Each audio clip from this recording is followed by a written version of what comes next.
સુરત જિલ્લા પોલીસ વડા હિતેશ જોઈસર દ્વારા ગતરોજ વલથાણ ખાતે સાયબર અવેરનેસ લઈ પ્રેસ કોન્ફરન્સનું આયોજન કરવામાં આવ્યું હતું. સુરત જિલ્લા સહિત ગ્રામ્ય વિસ્તારમાં લોકોમાં સાયબર ક્રાઇમ વિશે અવેરનેસ આવે તેમજ તેઓ તેના ભોગ ના બને જે અંગેની માહિતી આપી હતી. સુરત જિલ્લામાં એક વર્ષમાં 3809 સાયબર ક્રાઇમની અરજીઓ થઈ હતી.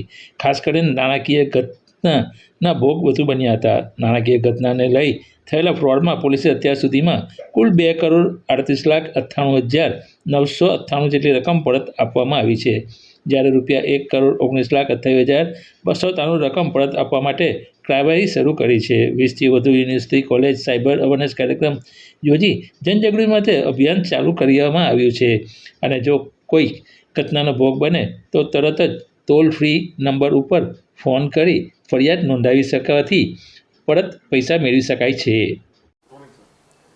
આપણે સૌ જાણીએ છીએ જે રીતે ઇન્ફોર્મેશન એન્ડ કોમ્યુનિકેશન ટેકનોલોજીમાં મોબાઈલનો ઉપયોગ, કોમ્પ્યુટરનો ઉપયોગ વધી રહ્યા છે. એની સાથે જ સાયબર ફ્રોડ અને સાયબર ક્રાઇમને લગતા પણ કેસીસની સંખ્યામાં ઉત્તરોત્તર વધારો થઈ રહ્યો છે. આર્થિક અને બિન આર્થિક બંને રીતે સાયબર ક્રાઇમને કારણે નુકસાન સામાન્ય નગરજનોને થઈ શકે છે.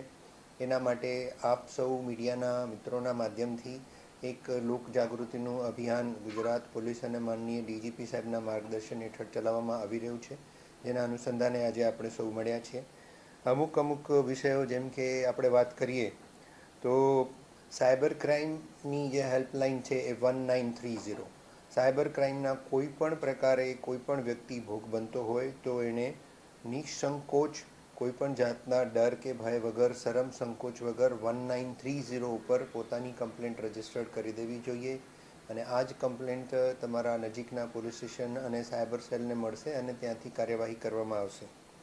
સાયબર ક્રાઇમને લગતા અનેકવિધ હેડ છે, જેમ કે આપણે જોઈએ તો ફેક આઈડેન્ટિટી, એટલે જે વ્યક્તિ એ વ્યક્તિ ન હોય બીજો વ્યક્તિની ઓળખ આપી અને એ રીતે ફ્રોડ કરે, એમાં પણ કરોડો રૂપિયાનું નુકસાન લોકોને થયેલું છે.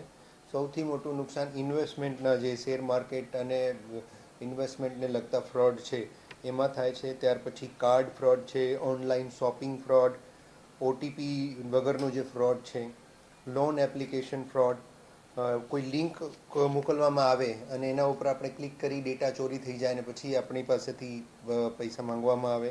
જોબને લગતા ફ્રોડ છે, જેમાં માહિતી મોકલી દેવામાં આવે અને પછી એનો દુરુપયોગ ના થાય એના માટે પૈસાની માંગણી કરવામાં આવે.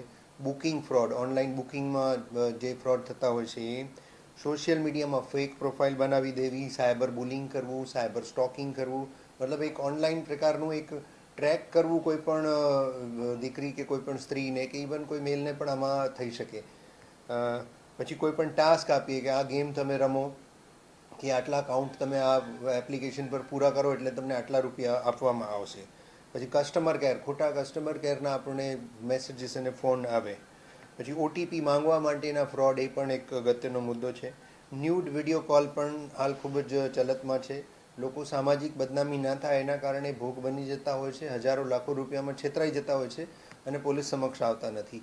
તો મારી અપીલ છે કે આવા બાબતે પણ કોઈ પણ જાતનું ડર કે ભય રાખ્યા વગર પોલીસ પાસે આવવું જોઈએ. Fraud, social media fraud, OLX, cashback fraud, કેવાયસીને લગતા fraud, gift fraud, lottery, tours and ટ્રાવેલના ફ્રોડ, એસ્કોટ ફ્રોડ, પછી ઇન્સ્યોરન્સ પોલિસીને લગતા ફ્રોડ, ઇલેક્ટ્રિસિટી બિલ બ્લેકમેલ કરવાના, મેટ્રિમોનિયલ ફ્રોડ, અનેકવિધ આવા પ્રકારના જે સાયબરને લગતા ફ્રોડ છે એમાં લોકો ભોગ બનતા હોય છે.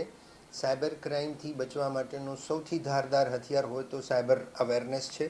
સુરત રૂરલ જિલ્લાની વાત કરીએ તો જે સાયબર ક્રાઇમનું ભોગ બનેલ લોકો હતા અને એમના ટોટલ જે પૈસા, ટોટલ અમાઉન્ટ રકમ જે પોલીસે ફ્રીઝ કરાવેલી હતી એમાં 65% લોકોને પરત અપાવી દીધેલા છે, જેની કિંમત 2.25 કરોડથી ઉપર થાય છે. અને હજી જે 1 કરોડથી ઉપરના બાકી છે એ કોર્ટમાંથી ઓર્ડર સુરત રૂરલ પોલીસે લઈ લીધેલા છે અને લેવાની પ્રક્રિયા અમુક કેસીસમાં ચાલુ છે. તમામ કેસમાં લોકોને એમના પૈસા પરત આપવા માટે સુરત રૂરલ પોલીસ કટિબદ્ધ છે. એ સિવાય સ્કૂલ, કોલેજોમાં સતત નિયમિતપણે સાયબર ક્રાઇમ અવેરનેસને લગતા સેમિનાર્સ, વર્કશોપ કરવામાં આવી રહેલ છે અને જિલ્લાના કોઈપણ વિસ્તારમાં કોઈપણ સમૂહ દ્વારા, સોસાયટી દ્વારા, કોઈપણ ગામ દ્વારા સાયબર અંગેનું જે અવેરનેસ માટે જ્યારે સુરત રૂરલ પોલીસનો સંપર્ક કરવામાં આવે છે ત્યારે અચૂકપણે અહીંથી સ્પેશિયલ ઓપરેશન ગ્રુપ અને લોકલ ક્રાઇમ બ્રાન્ચનું સાયબર સેલ એ ત્યાં જઈ અને માર્ગદર્શન આપે છે. શાળાઓ હવે ખુલી રહી છે તો દરેકે દરેક શાળા સુધી પહોંચવાનો પણ પ્રયત્ન Surat rural police cyber crime awareness માટે કરશે. સ્ટેટ લેવલથી CID ક્રાઇમથી અને રેન્જ ઓફિસથી પણ સ્પેશિયલાઇઝ ટ્રેનિંગના પણ આયોજનો નિયમિત રીતે થતા રહે છે.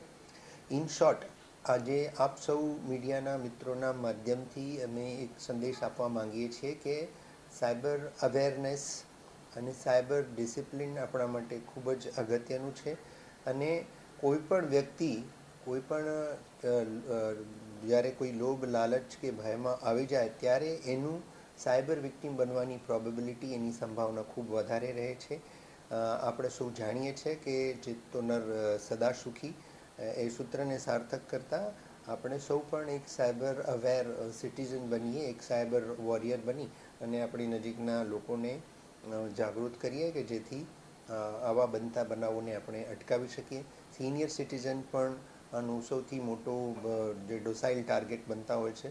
સુરત રૂરલ પોલીસ દ્વારા જે 2000થી વધુ સિનિયર સિટીઝન નોંધાયેલા છે એમના ઘરે ઘરે જઈને સાયબર અવેરનેસ માટેના પેમ્પલેટ્સ આપવામાં આવેલ હતા.